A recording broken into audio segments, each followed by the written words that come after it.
Hello, everyone, and welcome.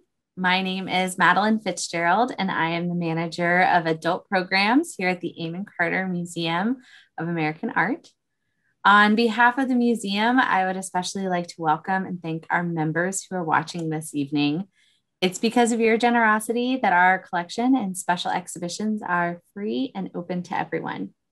You are not currently a member, I encourage you to join by visiting our website at cartermuseum.org.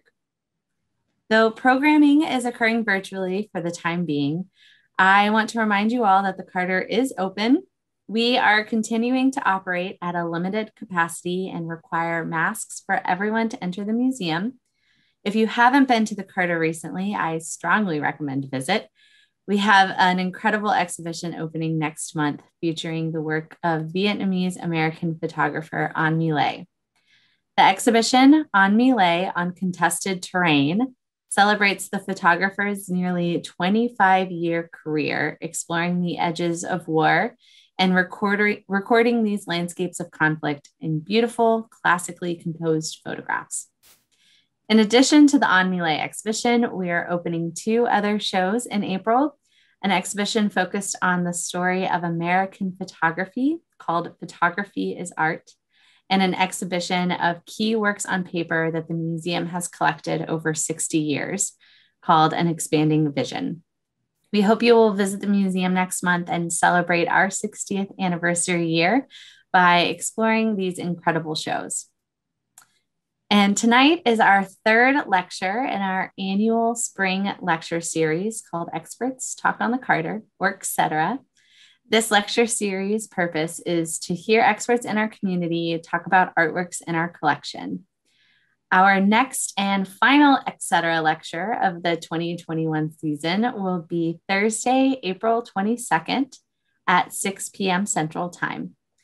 For this talk, we are inspired by early 20th century artist Stuart Davis, who once said, "Jazz was one of the things that made him want to paint." At this talk, we will hear from two experts who work with jazz music in different ways. We'll have Stockton Helbing, a drummer and jazz professor at UNT, and he'll talk about how jazz musicians and artists have influenced his own compositions and arrangements. And we'll also be joined by artist John Bramblett, who lost his vision in 2001. And he will discuss how jazz music inspires his own art making, and he, as well as his rare condition called synesthesia, in which sounds manifest themselves as colors in his mind. All of the Experts Talk on the Carter lectures are free this spring, and you can reserve a spot for this talk occurring April 22nd at the link that I'm sending right now in the chat. But tonight we are inspired by one of the Carter's most recent acquisitions, Ruth Asawa's sculpture, Untitled.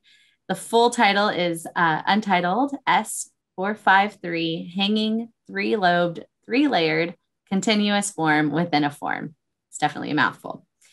We will hear about the art of non-traditional sculpture from two women who have embraced it. And I'm even more excited to have this talk this evening because this program was scheduled last year and was canceled because of COVID. So it's been an honor working with you ladies for the last year and a half. And I'm so excited to finally have this program.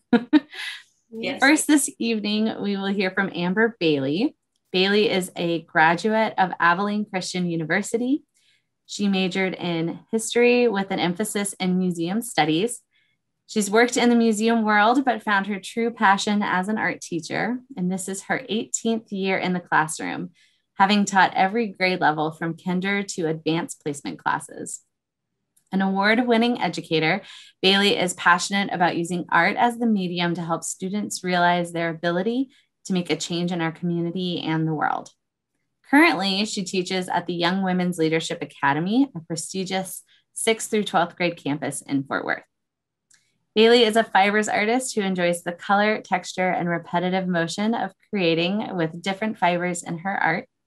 Her work can be seen throughout different areas of Fort Worth and is regularly installed at Crockett Row in the West 7th area.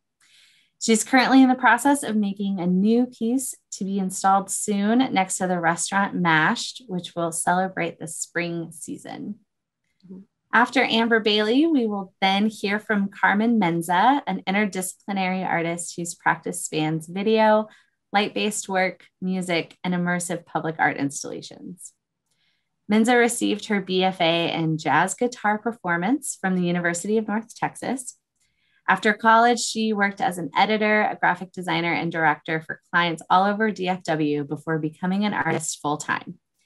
Her light-based work is part of the art collection at UT Southwestern, Clements University Hospital in Dallas, and McKinney Avenue Contemporary Museum in Dallas. Her films have been screened at various film festivals in Texas and New Mexico, as well as on the KERA public television show Frame of Mind. She has exhibited with the Perot Museum of Nature and Science, participated in the Dallas Symphony Orchestra's 2018 Saluna Festival, the 2013 and 2015 Dallas Aurora Light and Sound Biennial, and recently at the Carneal Simmons Contemporary Art Gallery in Dallas. On September 18th this year, Menza will have the world premiere at the Dallas Symphony Orchestra's Saluna Festival of a modern multi-movement chamber work employing improvisation and generative visuals. This newly commissioned work of Menza's, titled Negotiating Dialogues, is a recipient of a grant from the Taka New Works Fund, the Cedars Union, and she's received support from the City of Dallas Office of Arts and Culture. After both Amber Bailey and Carmen Menza present this evening, we will do a Q&A session with both speakers. For those of you who are unfamiliar with the Zoom webinar format, you can submit a question by using the Q&A button on your screen. Feel free to submit questions throughout the program, and we'll do our best to cover as many as we can at the end of the talk. If you have any questions or problems during the program, please use the chat function to reach out to me. I will be monitoring both the Q&A and the chat during the program. Amber and Carmen, like I said, thank you so much for joining us this evening in this over a year-long journey we've been on to talk about art making in relation to the Ruth Asawa sculpture in our collection. Amber, are you ready to start us off? Yes, thank you. Let me get over here to do that.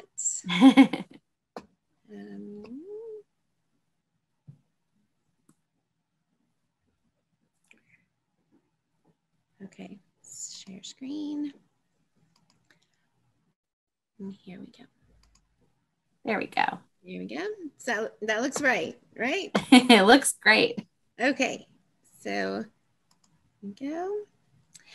So, well, I'm so happy to see everyone, and I first want to give a shout out to all my students that have joined in, and they are here to support me. So I feel better just knowing that you're out there, that you're listening. Those poor babies listen to me every day. So for them to get back on after some screen fatigue, I really appreciate it. So we are going to start. I'm going to actually start this because I am fascinated with Ruth Asawa, and I wanted to start with a couple quotes. And so the first is, as you can read, learning is cumulative, and which that comes with experiences with many people and with different viewpoints and techniques. What I love about this quote is that she says techniques are simple to learn. All right, they're pretty straightforward a lot of the time, but digesting them, making something that represents you and who you are will take a lifetime. So she's encouraged us to learn to draw, build, work with materials, and above everything, be curious and learn all you can and take a lifetime in doing that, which that is something that I find myself, I am always curious, and you have to be that way in order to be successful in our chosen field, in my opinion. So, all right, so we are going to look at the three-lobed piece, and this is a continuous wire. So one wire that she has it does look very much like crochet. And I know, Madeline, you were like, I chose you because you do crochet, and but it's actually, it's a basket weaving technique that she learned while she spent time in Mexico, and she really perfected it, and was able to create these loops that interlock with one another. And it's really beautiful. It reminds me a lot of knitting, but it gives you the transparency, yet you can see that when the wires are closer together, you don't have that transparency.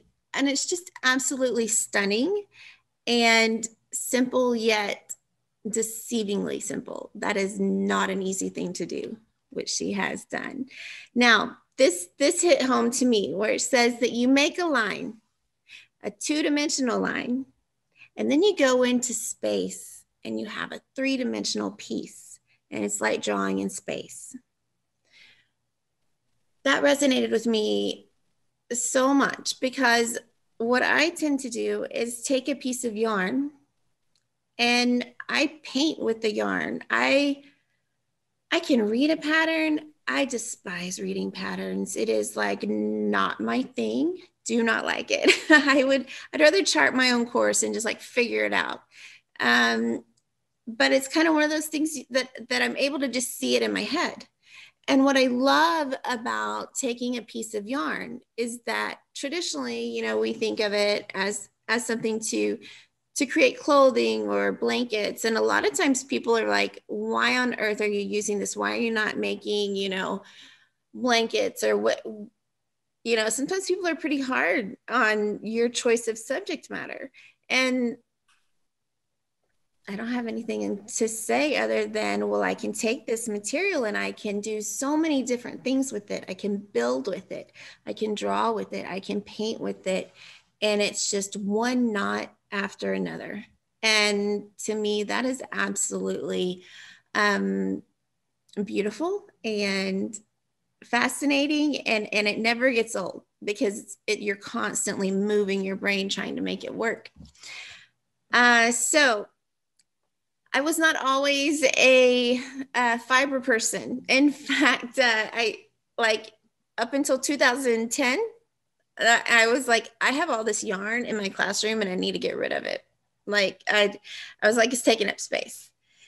So I was at a conference and I was listening to a couple of my friends give their presentation, and they were talking about art and nature. And all of a sudden I had this strange vision of tree sweaters. And I was like, our trees have to have sweaters, because I taught at Lily B. Clayton at the time. And we're known for our trees. We have historic trees on the property. And so, we have to learn those AB patterns, AB, and, those, patterns like that in math. So making those connections, I was like, we can weave all that yarn and we can get rid of all that yarn.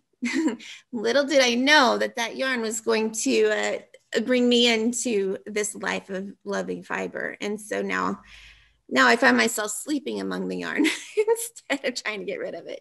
But you can see that these are some of my kiddos at the time, and they are well into high school at this moment. But we took this matrix, just it's your garden fencing, and they just over and under, and they filled it all up. And so we did that for several years, made little tree sweaters. We kind of did a deal where people had to ask them, why are you putting sweaters on trees? That makes no sense. And they're like, well, that gives me an opportunity to tell you about something we're doing. And so the kids would bring in coats and scarves and things to donate. And we ended up donating quite a few to the women and children's shelter. So they really got a kick out of that. And it was fun. So I'm going to show you a couple here. Then we, nothing goes to waste. So these are Crayola watercolor containers. And we took some of that yarn and we sure did tie it around, and we made some fuzzy tree sweaters as well. So that was fun. Here's a kindergartner really getting into the weaving process. And then we, you can see here on the large tree, how it's covered, but I had some kiddos here help me, and we were influenced by the artist who is at the Botanic Gardens right now, I believe. Ndoteri is his last name. It's escaping me. I just said it earlier. But he works with sticks, right? And all of that. And so we learned about him and created a giant nest out front. And that lasted for quite a while. So that's them kind of figuring out exactly what it is they wanted to do. So that was my very beginning into yarn. And this is how the nest progressed. And people added to our, they love to add things. So here's a headless doll. These girls were telling intense secrets while they were doing all of this. And then when it was over, we took the yarn out and saved it. And I let them take a little tiny handful outside, and they could like sprinkle it around if they wanted. And we actually did have some birds that built a nest in one of the windows. And so the kids could watch it. It was the coolest thing. But most of what we had there being cut off, we reused the forms. And then I put all of that into 2 pillowcases and washed it. And we use it for stuffing for other stuff later. This is my first ever crocheted yarn bomb. So it lasted for 2 days. I don't know where it went. Someone took it. But that was fun to do. It taught me a lot. So there's that.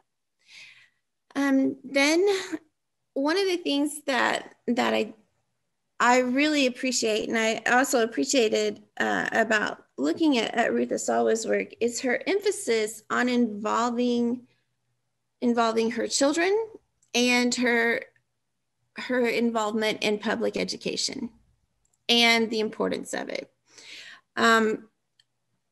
For my practice, I don't know what it's like to really create without being around my family, around my students, around my own children. Like that's just how I live. And so, you know, my kiddos grew up with me painting, and that was that, and grew up with me doing this. And so I learned so much from the kids. And so we started in 2013. I had Magnolia Make Believe, which was part of our National Art Education Association's events. And I was in charge of planning that with the help of a lot of friends. And so we decided to yarn bomb Magnolia. And so this is the beginning of that. So we taught, with the help of one of my amazing parents, Don Howell, we taught kids how to crochet. So this is kid work that they're crocheting. Then the people at the actual conference, we yarn bombed bikes. And then you can see here, these are a little bit of some of the pieces. And then this is me on a ladder. Way up top, this is at Seneca before they put their permanent sculpture up there. We yarn bombed that. That was a lot of fun. So, and it was over, and I crashed. So that was a lot of fun. It was for kids, so it was cool. And this is, I yarn bombed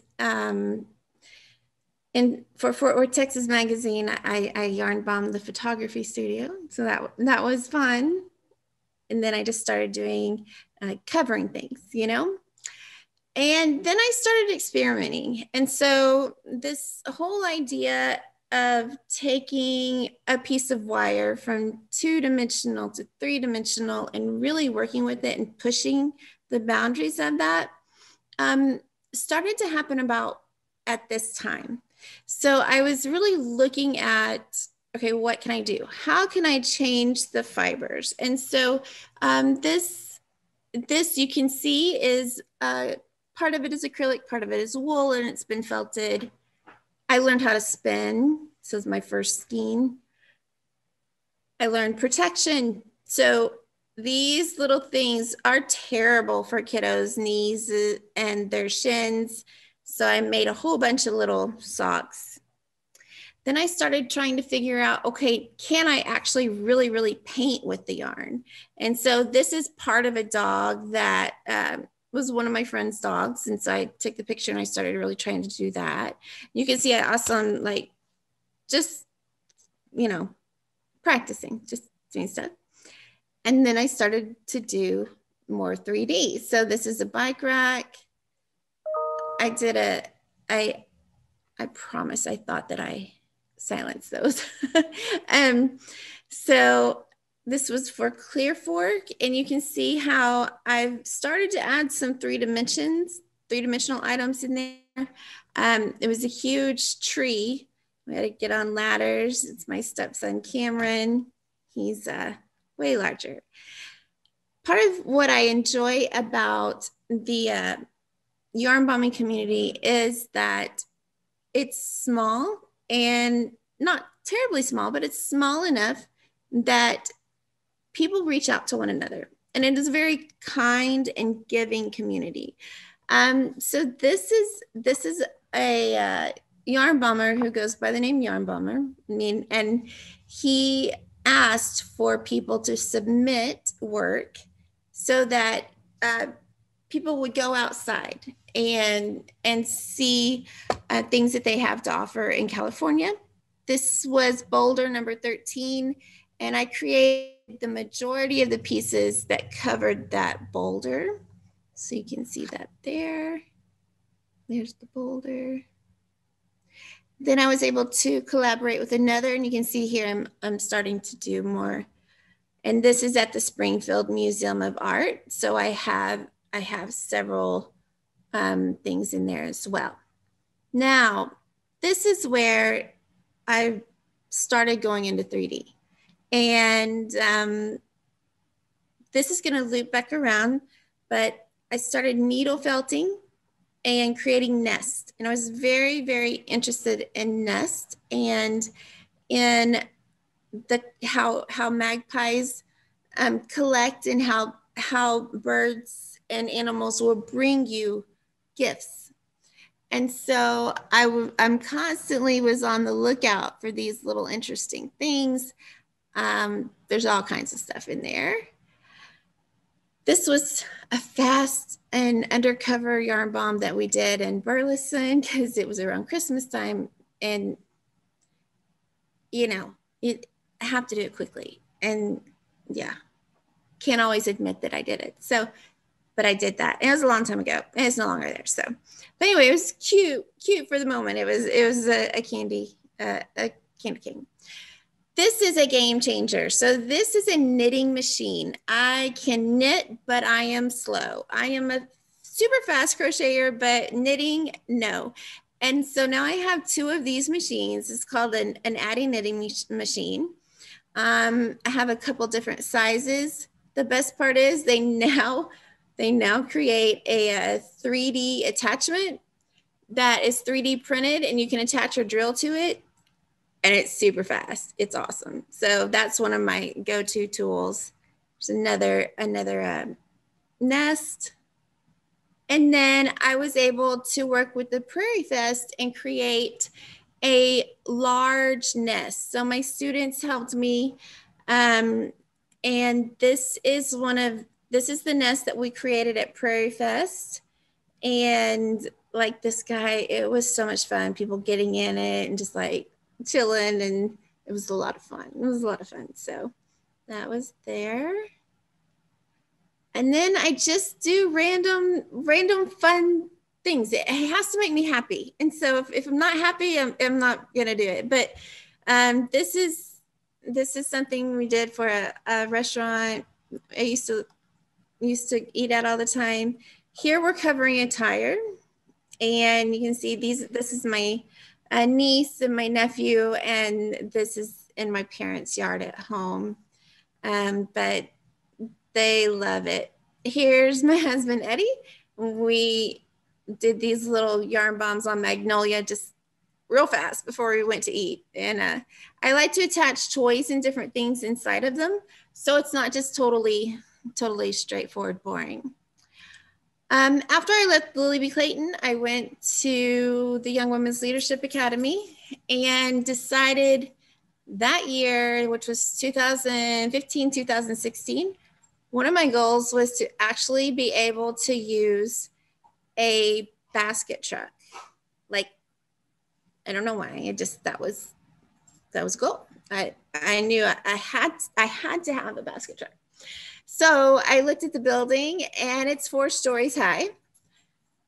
The girls and I were able to create all of these crocheted and woven and knit pieces. And here you can see a few of them. They came on a Saturday, and I was able to get up onto a basket truck and go 4 stories up. And how do I can't hide that, I don't think. But I went 4 stories up, and we covered that. So it was a lot of fun. Here is a tree for Tommy's hamburgers on Forest Park. And you can see how I'm starting to actually draw with the yarn and the progression from that.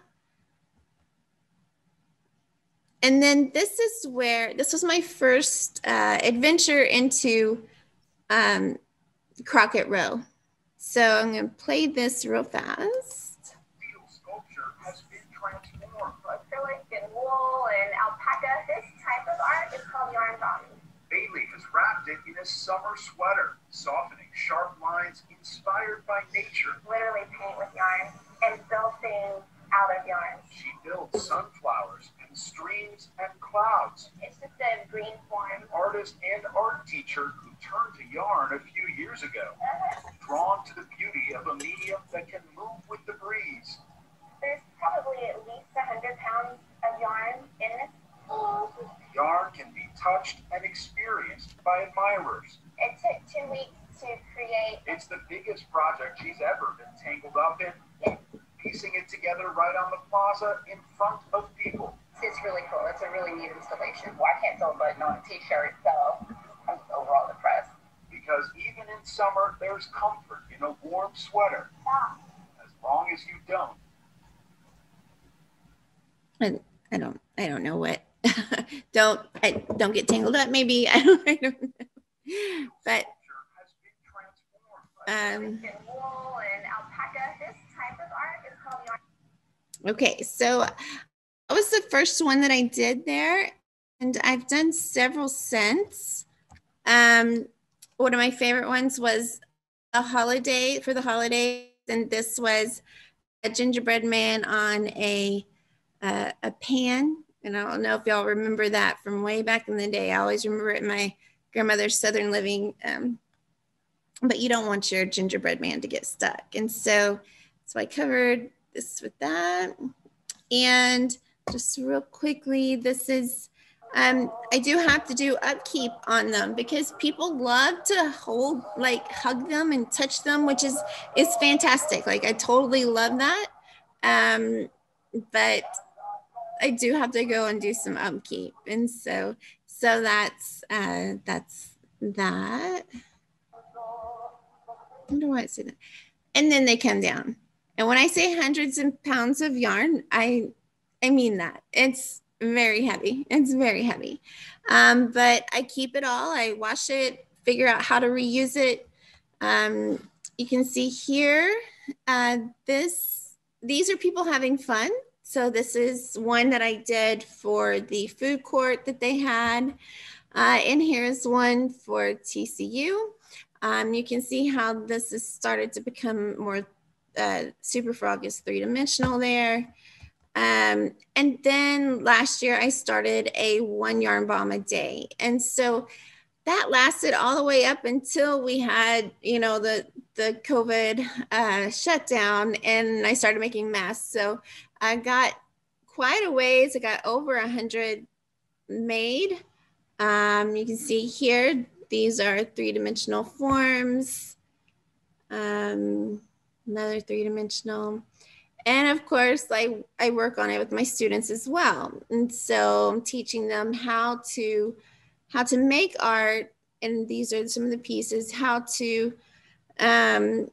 make comments and really change the world through their pieces. And that's what I feel is so important for them to walk away with. Me personally, I do like to make comments. I do share my opinion, obviously, but also I like for my stuff to be happy, and I want to see people smile and interact. So this is COVID, and then here is one that opens up. Black Lives Matter. I did a whole series of conversation hearts when it was time to register for voting, because I'm passionate about voting. We have to vote. If we want change, we have to vote.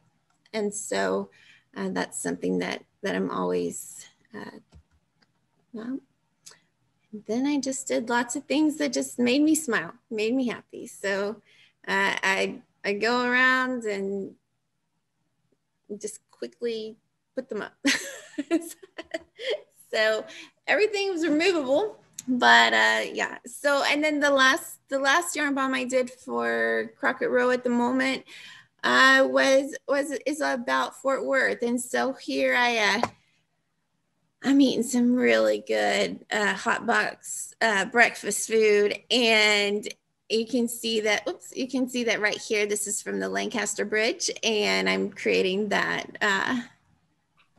And then I wanted to talk to you guys about that real fast, but this is it, almost finished. It's not quite finished there, but I wanted to talk about this real fast because how am I on time? I need to finish.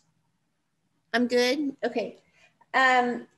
So I actually did have to stop crocheting for a year because I had crochet elbow, and it's a little embarrassing, but it's a real thing. So, yeah. So I feel like, okay, well, that just gives me a chance to learn something else. And so I learned how to incorporate ceramics with what I really like to do. And so on the screen, you can see that it's this piece. Now, honestly, I do not like the glazing or any of this, but I just wanted to see if it would work. And so I did this back in 2015. It's cotton. And this little piece right here is just a t-shirt. And what I did was I dipped it in slip and wrung it out, slip again, and then stuck it in the kiln, fired out all of the fiber. And so now it is, I don't know if you can hear it, but it is completely, it's clay, it's ceramic. Now, because I only had low fire, it is not very strong, but that's okay. Remember, we're learning, right? So then I did the same thing with t-shirt yarn. And so here is a piece. And I'm learning, how to make this work. And so this is fun. And then also this is an old chenille bedspread. So taking these fibers and then figuring out, how can I change it? So rug tufting is something else that you do with yarn. And that is it is really dimensional. And so you can cut and carve into it. And I really like that. But my next adventure is to be, I'm actually placing an order for electroforming equipment.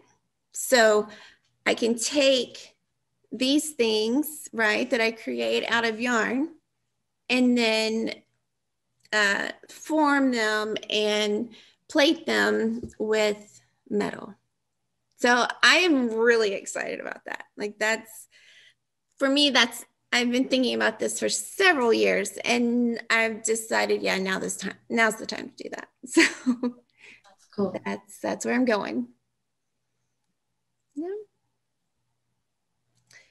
That's what I've got. I think let me, so that's the one that I'm finishing. And like I said, I'm also working on all the spring flowers right now. So there's about to be a photo opportunity for people to take spring pictures down close to mashed. So.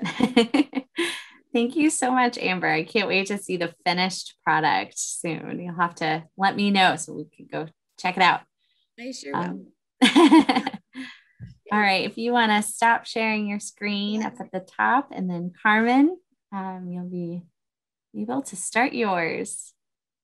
Great. Just share this screen here. Perfect. Is that good? You can see it? Yes, ma'am. Excellent. Well, first of all, I would like to thank Madeline and the Eamon Carter for having me as a guest tonight. I have been looking forward to this for some time now, and it is such a pleasure to be able to share with you. For this expert's talk on the Carter, the art of non-traditional sculpture, we are looking at the work of Ruth Asawa, and specifically this work in the collection of the Eamon Carter Museum, Untitled S453. So what struck me first in viewing this work was the absolute beauty in the repetition of her work. It utilizes geometric repetition to create beautiful biomorphic forms that cast these beautiful soft shadows on the surface behind the sculpture, thereby expanding the form and activating the negative space as well. And she created these works with tedious, delicate crocheting and looping of a single line of iron wire. Asawa has said that she was interested in the economy of a line and closing something in space without blocking it out. And she made her wire forms interlock, expand, and contract with a single strand. In connection with Asawa's beauty of repetition, this work utilizes pentagon shapes that are repeated throughout the installation. This work was created for the Dallas Symphony Orchestra's Saluna Festival array in 2018, and it was a collaborative piece that I did with Matthew Brooks, who is a really talented 3D artist, coder, and game designer here in Dallas. This work is titled Staring at the Sun and was created utilizing custom designed acrylic sheets that were inspired by origami, 3D animation, custom coding, servers, Connect camera, and original music. So this is the original concept for the proposal. And this here is a still frame of the animation that Matthew did. And this is a frame where we were setting up the pentagon shapes, trying to lay them out in the best way because I had to go get these fabricated. And we needed to lay them out knowing that they needed to fill a 14-foot false wall. And then these are the shapes that we are folding up. They laid flat so that they could be transported easily, and then they would cinch up, and then we had Velcro on the back side of them. And then they also had tabs that folded underneath that we put heavy duty Velcro. And so it made the installation and deinstallation fairly easy because we could just Velcro them to this false wall then. This work utilized video mapping. And for those of you who might not know what video mapping is, it utilizes software that lets you draw the areas where you want your video to appear and areas to mask it out. It's kind of like stenciling your address, by your house, on the street. So it also utilized a Connect camera here that would latch onto the skeletal form of the person, if a person was standing in front of the camera. So Matthew programmed the big kaleidoscopic interactive installation so that if somebody was moving their hand like this, they were controlling the movement on it. And then if they flicked their hands like this, they could switch to the palette. So one of the key features of this work was that it was generative. It was never static. So the music track that I wrote for it was generating visuals, even if there was not a person standing in front of it. And some of the challenges on this was the logistics of designing the physical piece to actually work on location with the interaction device, the Connect unit, such as mounting and placement to accommodate for the sensor's limitations. And one of the main success for Matthew and I in putting this work together was really witnessing how people connected with the piece on a very deep, intimate level after discovering how to connect with the camera. So I've got a little video here that we can take a look at.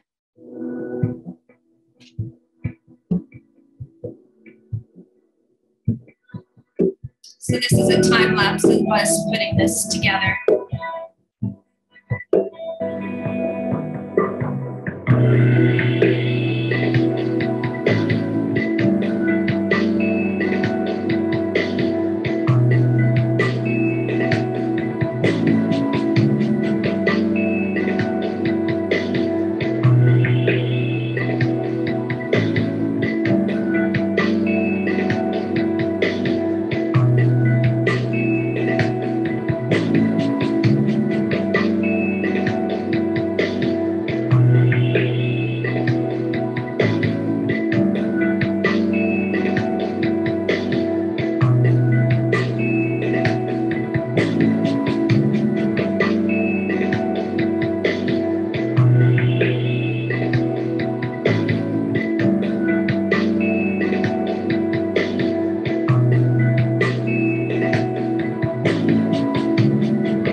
So the second thing that I took note of with Asawa's work was her choice of non-traditional materials. In the time that Asawa was producing these works, the materials traditionally used in sculpture were metal, wood, clay, and stone. And Asawa chose commercially produced iron wire for her medium. She studied at Black Mountain College in North Carolina under Joseph Albers, and her art incorporated one of the principles Albers taught, which was to have a deep awareness of the material at hand and to do something with the material which is unique to its properties. Ruth Asawa is such an important figure in pushing the boundaries of sculpture, forging a path of using non-traditional materials. I'd like to share with you a few works of mine where I incorporate non-traditional materials. I like to think of my new media work as sculpting a space or an environment for an immersive experience. And I do this by creating work on reflective surfaces, sometimes utilizing existing architecture, using custom software, video, animation, music, and light. And I'm especially interested in interactive and generative works that create a visual and musical dialogue to encourage artistic collaboration between myself and community. I believe that participatory public art affords us the experience of creating something meaningful with those around us. And I believe it strengthens our sense of community. This work was a piece I did in 2018 for Vignette Art Fair. It showed at the Texas Women's Museum. The title of it is The Color of Life. And there was a music track that went with this too. This is a multi-channel HD projected. I did an animation with it. I used mirrors, dichroic film, aluminum discs, prisms, convex mirror, and original music. And one thing about the Women's Museum is it's in Fair Park and it's part of the city of Dallas, and they have strict guidelines that we couldn't put any holes into the walls when we were installing art. So we had to be very inventive about the way that we put our artwork up. And I loved the room that I got here actually, because the floor actually was very reflective too. So it kind of really increased my square footage as far as how the art was showing and the availability of reflective surfaces. You'll notice here that I've got a convex mirror here on the floor, and these are my two projectors. And then this is a gaggle of cords, and this is my playback for the animation. And then I had my speakers and sound systems in this other room over here. But the convex mirror and the prism, I put the prism up next to the lens of the projector and shoot it into the convex mirror. And it really, it affords a great reflection of light. I hate just a 16:9 image. If I want to watch a movie, of course, I'll watch it in 16:9. But if I'm going to do an art installation, I want to break up the image.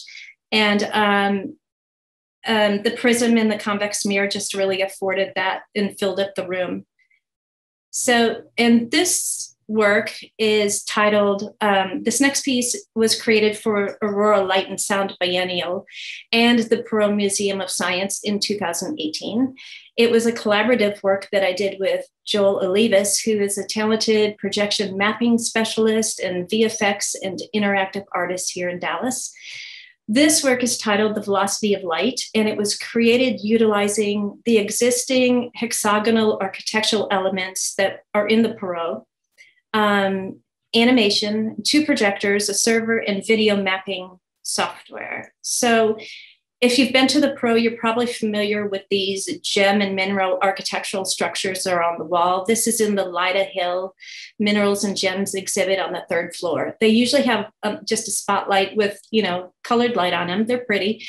But for the 2018 holiday season, they wanted to have one of them come to life with animation. So using the Gems and Minerals collection as inspiration, I created an animation to be projected onto it. And then this is Joel. He was then video mapping the hexagonal structure. And the most complex part of this project was having just 2 light sources for over 20 different surfaces. At certain points, the projection light almost becomes a shadow, and it would look crystallized due to the different angles of the hexagonal structure. And we had to realign the projectors, I think, once or twice during the 3-month run as well, because they would kind of drift and get out of alignment. But in this one, Joel and I are just working on the different facets of the structure. Once again, just trying to get everything really crisp and making sure the video mapping is good. So here is a little video of this one.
And I am really grateful to the Aurora Biennial and the Perot for having us produce this work for them. It was a really great experience. And anybody who knows me knows that I have actually done Aurora many times, actually more than just 2013 and 15. I've been there since 2011 and 13 and 15 and 18. So I love Aurora.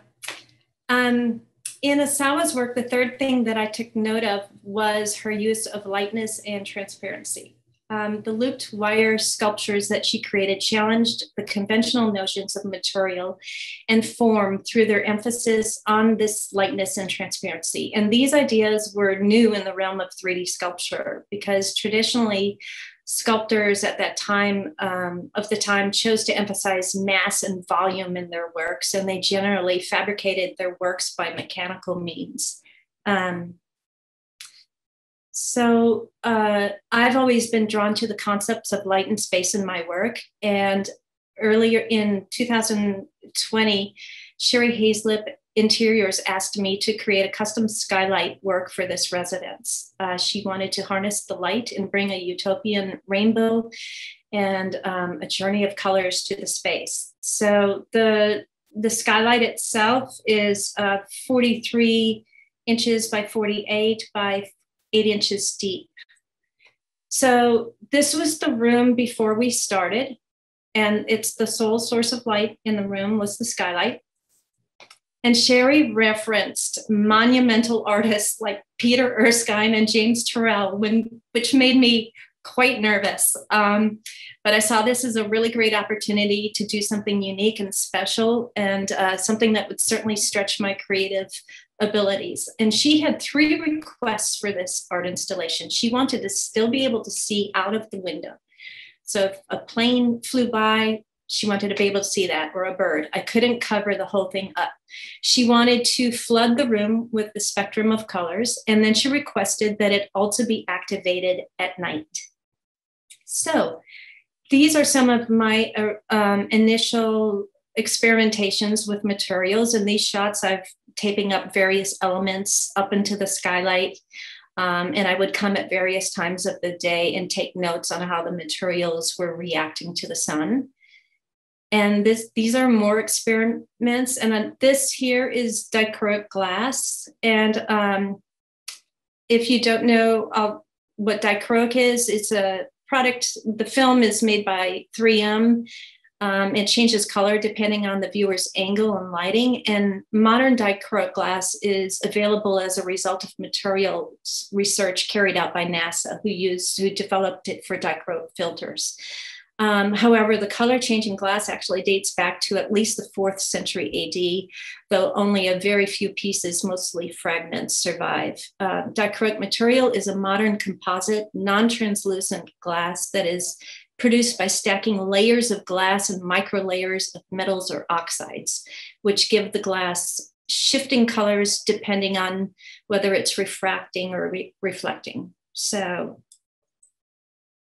this is Bill Connor, my expert installation guy that I worked with. And this is an image of the glass.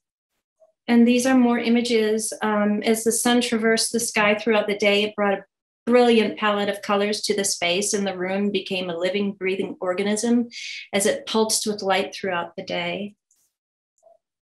And then I also created several of my light boxes for the room here. And this is a short time lapse of how the room looks throughout the day.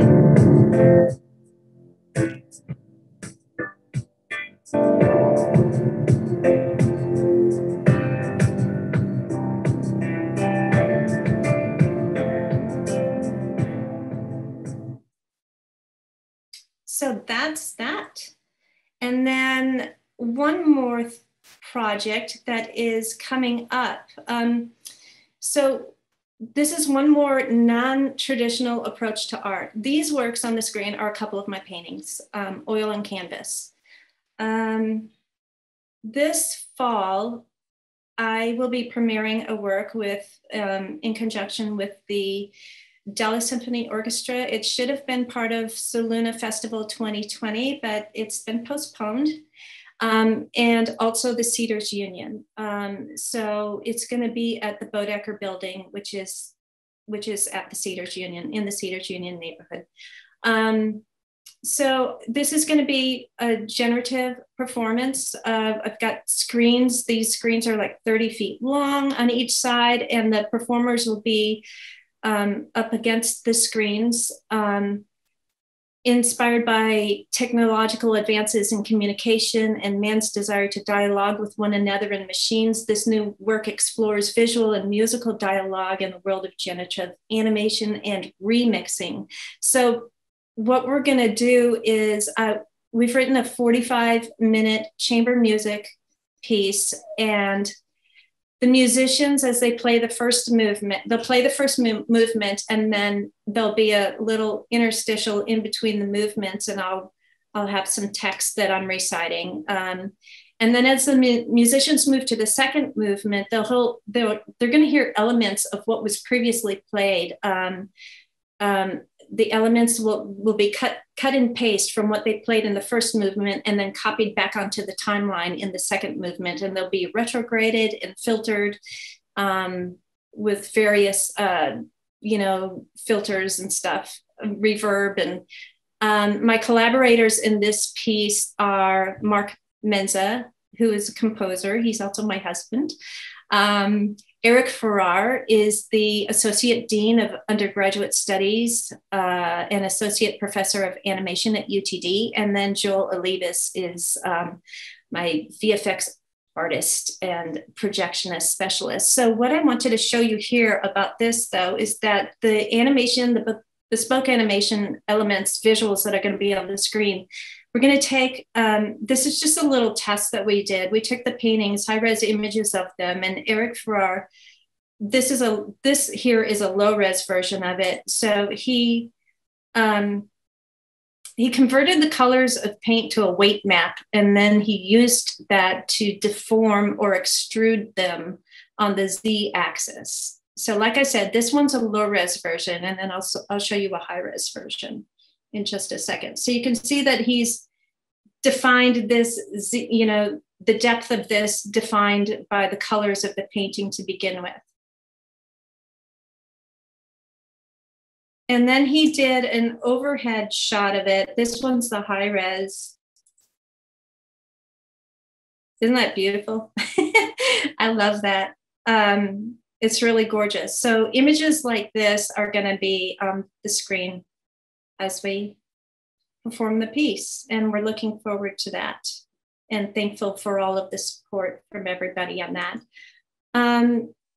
I also chose the same exact quote as Amber. So thank you for having me tonight. And I think the quote is a nice bookend to tonight's talk. So learning is cumulative, which comes from experiences with many people with different viewpoints and techniques. Techniques are simple to learn. Digesting them and making something that represents you will take a lifetime.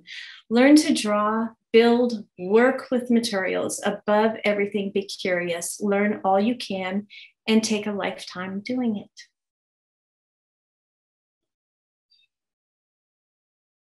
There you go, Madeline. Yeah, that was such a perfect way to start from the beginning to the end. It was like a perfect quote to tie us all together. Yeah. Thank you both so much. We've had a couple of questions come through. I'm sure we'll get a few more as people continue soaking in everything from both of your presentations. So we'll get started with, we'll start with a question for Amber from Jim. He asked, we saw a lot of what I called tree socks in Eastern and Central Europe in recent years. Were you in part inspired by what they were doing? So actually that's yarn bombing started in around 2010-ish, and it actually the mother of yarn bombing is Magda Sayegh, and she's from Austin. And it's now a complete worldwide phenomenon. People, we really connect over it.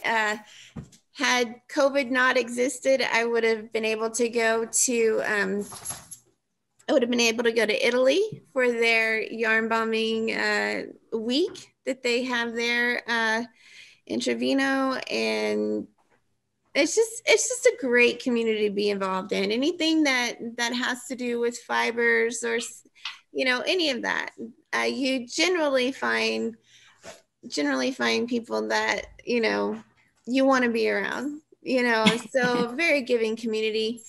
And yeah, so it just kind of took off once people started. They just could not stop, and I thought I was getting rid of yarn, and the opposite has happened.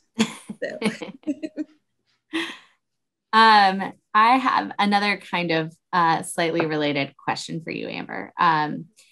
So you mentioned that it's a really great and fun community of yarn bombers. Barbara Tyler asked, she said, saw yarn bombing years ago on Magnolia. Glad to hear from an artist who does this. I love the idea, but I'm curious if you ever get negative feedback from business owners. Does anyone ever consider the art to be graffiti? So yeah, people do feel that way. And if I'm working, or if I'm going to do something for a business, then I always get permission. And so, like, I actually do get commissions to do the work for businesses. If it is the stuff like once a day that I was doing earlier, I do that on my own, like, and without my sweet husband around, because yeah, he's a police officer. So yeah, but you know what? It's completely removable. And so it's not like I'm harming anything. I really do not believe in destruction of property. I think that is just mean and not necessary. So whatever it is that I'm going to do, it needs to be reversible. So that's, yeah. And if you don't like it, just take it down. A lot of people will collect it, though. I found that to be true. Carmen, I've got a question for you. A Webb asked, is your light art inspired by stained glass windows in any way? Well, I would say yes. Stained glass windows are beautiful. Yeah, it definitely is. I would say, though, that I am really predominantly inspired by the artists that are part of, like, the light and space movement from, you know, the 60s and 70s on the West Coast. You know, people like Larry Bell and Irwin and Mary Corse and Keith Sonnier, people like that. James Turrell, of course. Yeah. That's usually where a lot of my inspiration comes, but I'm very interested in glass. I've actually just started taking a few classes to learn much more about it. So I'm about to dive into it. Glass is fun. It's a lot of fun. You'll get addicted. Definitely something I've been wanting to experiment with too. Yeah. Another question for you, Amber, from Kay Seedig. She said, how do you affix your fiber pieces to objects in public? Some look like they are made to fit the shape of a given object. Others look to be placed and have a floating illusion. She has another question, so we'll answer that one first. Okay. So there's a couple different ways. So a staple gun is very handy. I love a good staple gun. And also, there's nails that they're like U-shaped tacks. So sometimes that's necessary as well. Also, I like spray adhesive. I'm a lover of spray adhesive. Yeah, it's a good thing. So sometimes that's what I do. However, I also will just place things. So, like, I had a lot of rainbows that I did, and the bottoms were rocks. the clouds were rocks, and I would just go place them around because I wanted people to take them. And so the same with the mushrooms and with some of the flowers and stuff.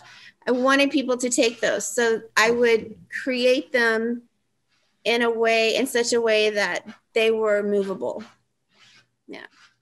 That kind of answers her second part of her question, which was, can you talk about the democratic nature of making work to be interacted with and out in the world as opposed to in a gallery? So I actually did a public art with my kids, and I have to explain it. It's almost a selfless act in a way. Because once it's out there, it's no longer yours. And I believe that's true though for any art, because you don't complete a piece of artwork until your viewer looks at it, and your viewer is bringing their background into it, right? So it may not mean what you mean it to mean for them. And so to me, I hope you can't hear my doggy. But for me, it is like, you know what? I just want to see people talking. I want to see people smiling. And if it starts a conversation, even if it's a hard conversation that needs to be had, I'm happy. I'm good. It served its purpose. And that's what I want to see. Yeah. Such a great answer. Carmen, we have another question for you from Colette Copeland. She asked, your works are multisensory.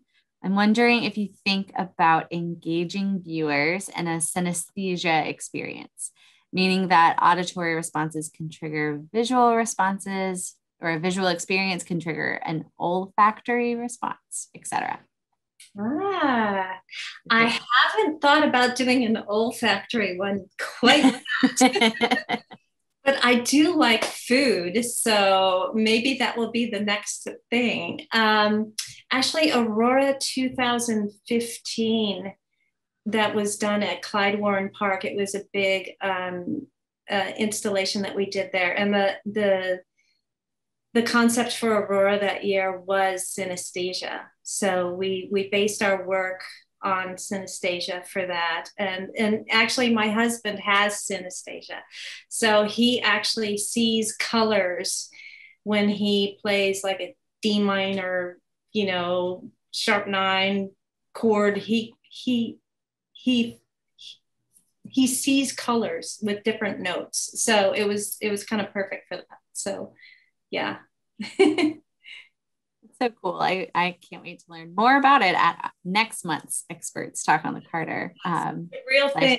I do not have that, but it's a real thing. Yes. Yes. Shameless plug for next month. Some people, I've heard that some people actually like see colors when they think of certain numbers too. So it's not always just music and chord structures and harmonies. It can be other various things too.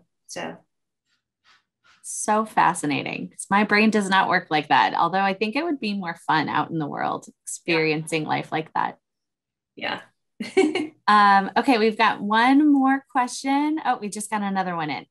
So perfect. Very asked, what is your favorite part of the creative process? And I think both of you are to answer this. So what is your favorite part of the creative process? And are there any challenges that happen frequently before, during, or after you work on a piece of art? I will go first. My favorite part of the experience, it's always like at the end when the show is going on, like the work is completed, all of the hard work is done, and you've hopefully been successful. That is definitely my favorite part. And yes, there's always challenges to every single job. There's always something to figure out. A lot of the work that I do in my new media is site specific. So we really don't know until we get to the location what it all is going to entail and how we're going to figure everything out. And there's always challenges. The project, that Matt and I worked on for Saluna, the Staring at the Sun piece, we had some challenges on that, in that, I originally proposed it with 3 projectors, and we ended up with 1. So you just have to be able to roll with it and be flexible and still figure out how to make a great piece of art and make something experiential that people will enjoy. For me, I love the research part of it and really diving in deep into the whole process and exploring what can be, and having to have confidence and knowing that flexibility that you're talking about, that what you see in your head is not going to be the finished piece. In fact, the very only time that it was exactly like I wanted it, it was awful. I could not stand it. So to me, it's the research. It's finding out as much as I can about, a subject, and that might just be the history nerd in me. But I love that. I can't help it. I find so many interesting ways of thinking about a subject, and then what connections do they have to what we're doing today. And so being able to explore that process and just being in the moment of making the work is my absolute favorite. Seeing people then, of course, smile and be excited about it, it's a very close second. But I love really, really making it and being in the process. Yeah. Mm-hmm. Definitely. Okay, I think we've got one more question for each of you, which is perfect, though that shouldn't stop anybody from submitting more questions, but they've slowed down. So for Amber, from Chloe Garcia, she asked, were you nervous when you put out your first yarn bomb or artwork? Oh, Miss Chloe. Yes, I was. I was very nervous, and I was even nervous after, and my husband Eddie's over there going, when I put up the boot January 1st of 2020, I don't know why, I just got a little nervous, but then after it kind of wore off, it was an adrenaline rush and a lot of fun. So yeah, I think if you don't have nerves, something might be wrong with you. So that is yeah, I was nervous. And I feel like the nerves are just the good parts of life. You're doing something right when you've got that little butterfly feeling right beforehand. Exactly. Mm-hmm. Okay, and then we have a submission from somebody who wanted to stay anonymous, but it's for Carmen. It says, at the Perot Museum installation, where people were able to influence the appearance by moving in front of it, did you consider going all the way and using something like a theremin to generate the sound? Would that have restricted the movement too much? Well, the piece at the Perot Museum was not actually interactive. It was a looped animation. There was no Connect camera at that particular installation. So it was a looped animation, continuously looped for 3 months straight. And so, but a theremin is a really wonderful idea. And no, it wouldn't like affect the movement too much. A theremin is actually a wonderful idea because it's such a gestural instrument anyway. You're using your hands. And that's kind of like what the Connect camera is doing in the Staring at the Sun piece. People are using their hands to control it. But yeah, theremin's a great idea. And there's really no limitations on what kind of instruments you could use for the generative pieces. It's basically whatever instrument you have, you just feed that through the software and the algorithms. You fine tune the algorithms so that the visuals are responding to the music on the XYZ axis of your visuals. So there's really no limitations in the kind of instruments. So theremin might be in the works. We actually have a theremin too, so. They sure are fun to play with. Yeah. Okay, well, I think that's all of our questions. Thank you, Amber and Carmen, again, so much for joining us this evening. And thank you to everyone who submitted questions. I think it really furthered our conversation. And it's definitely, the questions are my favorite part of these kind of programs. So if you have a few moments before you sign off for the evening, I would very much appreciate you taking a couple of minutes of your time to fill out a survey for us. I'm sending a link for the survey in the chat right now. It's a 2-minute survey. It will provide us with information about you and what you would like to see more of from the Carter.